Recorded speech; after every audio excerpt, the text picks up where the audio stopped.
안녕하십니까. 5월 23일 목요일 뉴스투데이 대전 세종 충남입니다.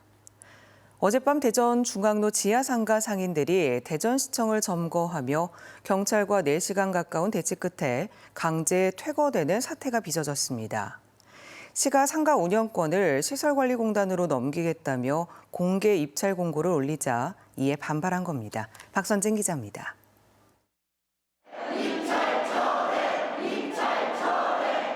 어젯밤 대전시청 1층에 중앙로 지하상가 상인 70여 명이 모여 앉았습니다.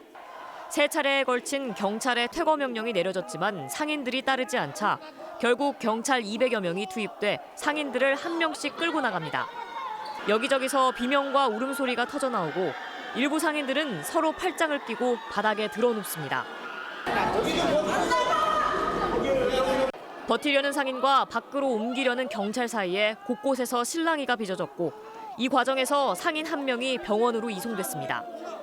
저녁 7시부터 이어진 상인들의 시청 점거 농성은 4시간 가까이 진행되다 모두 퇴거 조치되며 일단락됐습니다.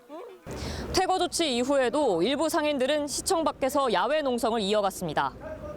대전시는 오는 7월부터 투명한 상가 관리를 위해 시설관리공단으로 운영권을 이관하겠다고 밝혀왔습니다.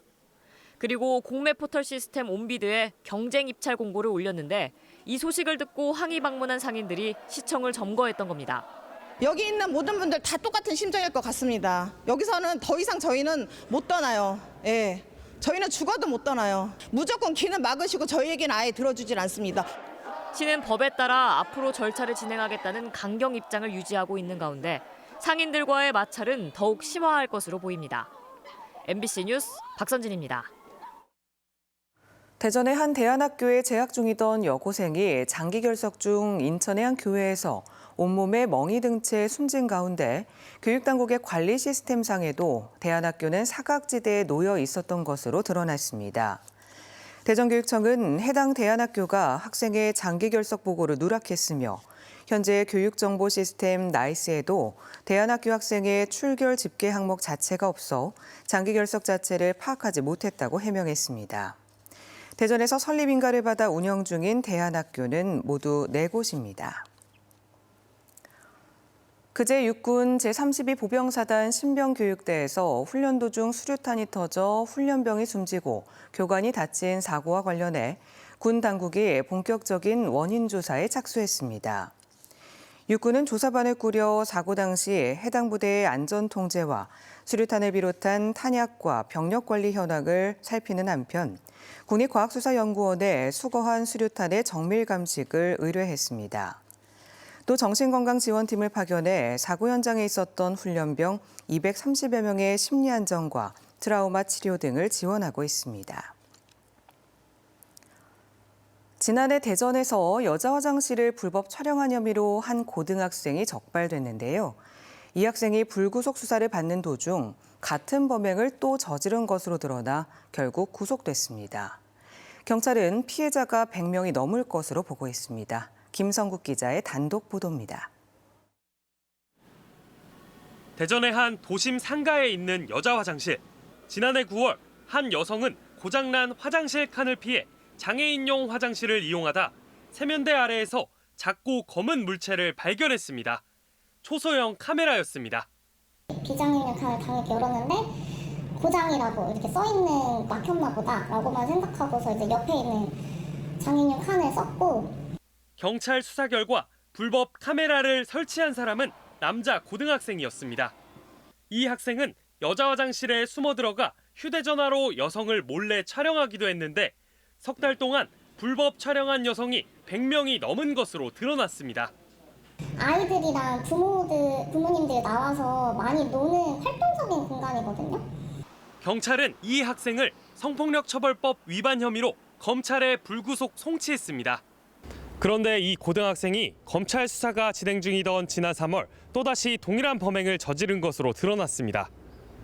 앞서 불법 촬영을 했던 상가와 가까운 다른 건물의 여자 화장실에서 또다시 휴대전화로 여성을 몰래 촬영하다 적발된 겁니다.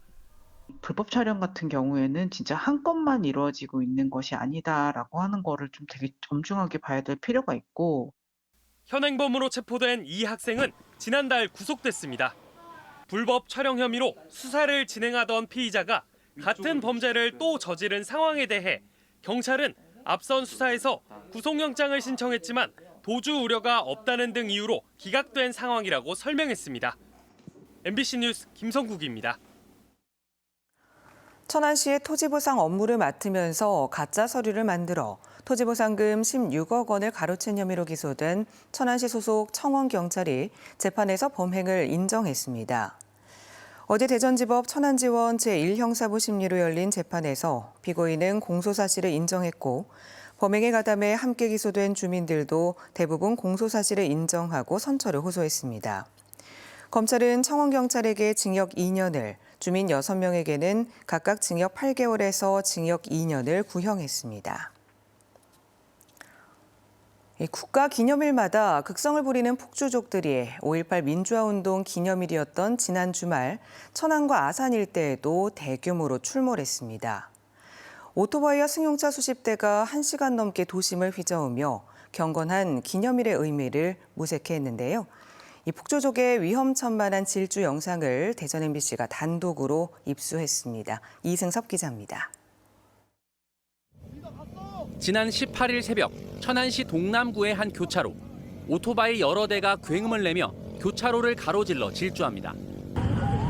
리더 갔어. 또 다른 도로에서는 전조등을 밝힌 오토바이들이 교차로 한가운데에서 원을 그리며 내달립니다.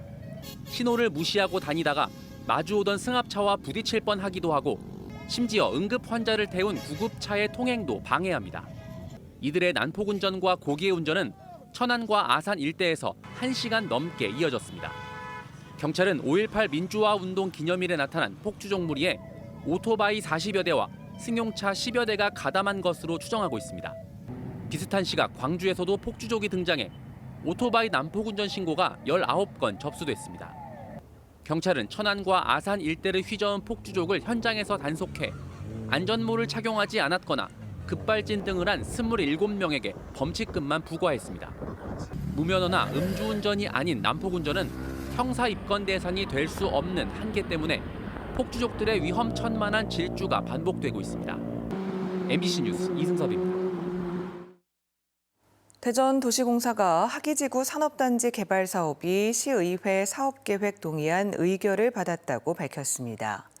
이 사업은 대전 대덕특구의 연구개발 성과 사업화를 위해 유성구 하기동 일대 22만 1,000제곱미터를 산업단지로 조성하는 것으로 1,700억 원이 투입돼 공영개발 방식으로 진행됩니다. 도시공사는 내년까지 개발 제한구역 해제와 특구 개발계획 승인 등 행정 절차를 마치고 2028년 준공할 예정입니다. 반도체 수출 화랑 등의 여파로 세종과 충남의 수출이 호조를 보이고 있습니다. 한국무역협회 대전세종 충남본부의 4월 수출입 동향 보고서에 따르면 충남의 수출 증가율은 전년 동기 대비 18.6%로 지난해 12월 증가세로 돌아선 이후 최고 증가율을 기록했고 세종 역시 8.6% 증가했습니다. 충남은 평판 디스플레이 수출은 준 반면 집적회로 반도체 등이 호조를 보였고 세종은 반도체 제조용 장비 등의 수출이 크게 늘었습니다. 반면 대전은 최대 수출품인 집적회로 반도체와 우라늄 등의 부진으로 수출이 9.5% 줄었습니다. 오는 28일 제21대 국회 마지막 본회의가 열릴 전망입니다. 세종지방법원 설치법 등 지역 현안이 차기 국회로 넘어가기 전 극적으로 통과될 수 있을지 관심이 커지고 있는데요. 주요 법안들의 운명을 고병건 기자가 분석해봤습니다. 지금까지 대전 전세사기 대책위원회가 집계한 지역 피해자는 3,500명이 넘습니다. 국토부가 인정한 피해자도 대전은 2,478명으로 전국 16개 시도 가운데 인구 대비 가장 많습니다. 떼인 보증금 가운데 30%를 국가가 보전하고 가해자에게 구상권을 청구하는 전세사기 특별법 개정안은 국회 본회의에 회부된 상태입니다. 피해자들은 개정안 통과로 회복의 계기가 마련되길 고대하고 있습니다. 이거라도 이제 안 되게 되면은 피해자들은 정말 지푸라기 또 잡을 게 없는 그런 상황이 되는 거라. 상임위원회 소위원회를 통과한 세종지방법원 설치법도 여야 이견이 없는 만큼 국회 본회의 상정이 유력합니다. 국회 세종의사당 등에서 빚어진 지연 사태를 목도해온 세종 시민들은 법 통과뿐 아니라 예산 반영까지 지켜봐야 한다며 정치권의 적극 대응을 주문하고 있습니다. 세종 시민들이 바라는 한 어떻게 보면 자치도시라는 개념이 법원하고 백화점이에요. 이 도시가 정말로 완성돼 간다는 의미에서는 충남의 수건인 석탄 화력발전소 폐지 지역 지원 특별법은 상임위에서 여야 이견으로 본회의 상정은 불발로 끝나며 자동 폐기 수순을 밟을 것으로 보입니다. 보령 서천이 지역구인 장동혁 의원은 21대 국회가 개원하면 해당 법안을 즉각 재발의하겠다고 밝혔습니다. MBC 뉴스 고병관입니다. 서산 천수만에서 야생 수컷과 인공증식으로 자란 암컷 황새 사이에서 태어난 아기 황새들이 엄마를 따라 먹이 활동을 하는 모습이 포착됐습니다. 서산 버드랜드는 지난 3월에 부화한 아기 황새 6마리 중 5마리가 야생에서 생존하기 위한 먹이 활동을 시작했으며 약 2주 뒤에는 어미 품을 떠나 독립할 것으로 예상된다고 설명했습니다. 충남도가 중국에서 국내 복귀를 추진 중인 자동차 부품 기업 등 15곳과 3,609억 원 규모의 투자 유치 협약을 체결했습니다. 협약에 따라 이들 기업은 오는 2030년까지 도내 8개 시군 산업단지 60만 4,244제곱미터 부지에 3,609억 원을 투자해 공장 신증설과 이전, 국내 복귀를 추진하기로 했습니다. 도는 이들 기업이 생산을 본격화하면 6천억 원의 생산 부가가치와 천여 명의 고용 창출 효과가 발생할 것으로 기대했습니다. 청양군 화성면에 거주하는 송찬희 씨가 충남도 무형유산 대목장 보유자로 인정받았습니다. 대목장은 우리나라 전통 목조 건축 전 과정을 책임지는 장인을 뜻하는 말로 송 씨는 지난 1980년 국가무형유산 대목장인 고 이광규 선생 제자로 입문한 뒤 창덕군 규장각과 종묘 정전 등 국보급 문화유산 복원과 보수에 참여해왔습니다. 네, 사흘째 서해안을 중심으로 강한 안개가 형성되고 있습니다. 현재 가시거리가 200m 미만의 짙은 안개가 낀 곳이 많은데요. 출근길 교통 안전에 유의하시기 바랍니다. 이상으로 목요일 뉴스투데이 마칩니다. 고맙습니다.